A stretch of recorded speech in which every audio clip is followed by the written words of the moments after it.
Hello everyone! Welcome to another unboxing episode. So, meron akong in-order.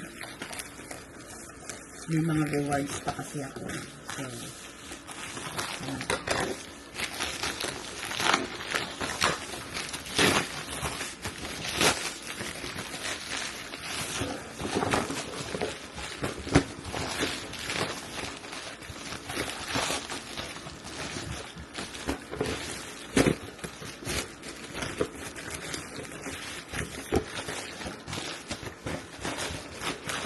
ayaw magpabukas. Alright. Here we go. So, I ordered Puresonic USB powered through HEPA air purifier. So, may malaking air purifier na kami dito sa living room, but we don't have the small ones for the room.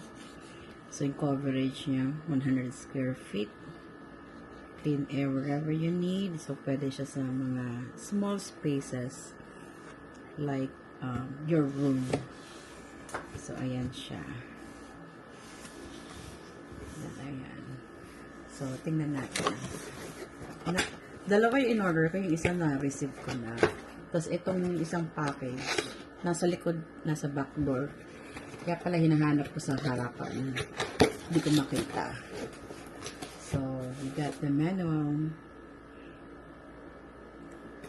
And here, simple lang.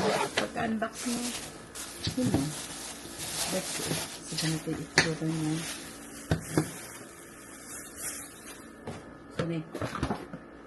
So, ito yung outlet niya.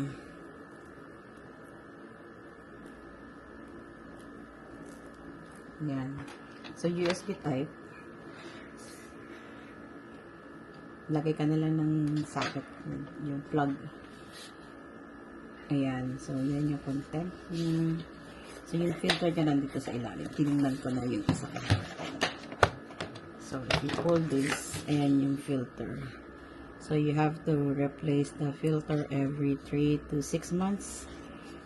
So, yung mga madudumi, alikabok, and stuff like that, may ipon niya dyan. Ay, mafi-filter niya yung air sa paligid mo. So, ayan. So, free naman siya. In-order ko na dalawa. Isa sa akin, isa kay mother. So, ayan. Pag saksak mo, wala siyang power button. So, ayan. Medyo maluwag to. So, make sure it's tight. Ayan. So, medyo plastic siya. Ingat na lang. Watch for overheating. Huwag naman siguro. So, ayan. Ipa-plug ko na siya. And then, we'll see how it works. Yan. Just mag-air, siya. Ganyan. Mag-filter in. Ayun lang. So, tag-init na kasi. And, pag nagbabago yung weather, nag-humid sa bahay. So, medyo maluwag to. Wala yung problema. So, ingat na lang.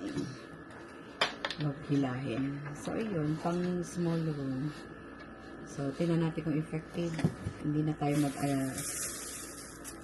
aching-aching everyday because of the allergy. So, ayun. Then, share ko yung isa naming filter nandun sa room ko. So, yun lang. Automatic na pag-plug mo, takbo na siya. So, wala nang settings. So, ayun. So, gamitin na natin siya. So, ito yung isang unit na nandito sa room ko. Yan. Automatic. Hindi naman siya masyadong maingay. Pero, yun yung air niya. Maririnig nyo. Tapos may, siya dyan. May light. Yung luma ko kasi tinapon ko na kasi hindi na siya nag-work. Ayaw na mag-turn on.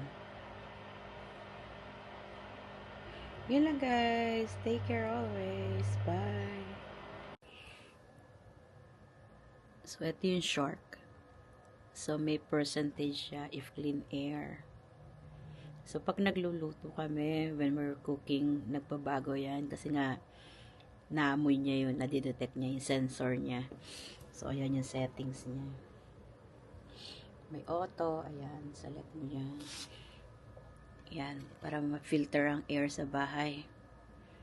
Minsan super humid eh.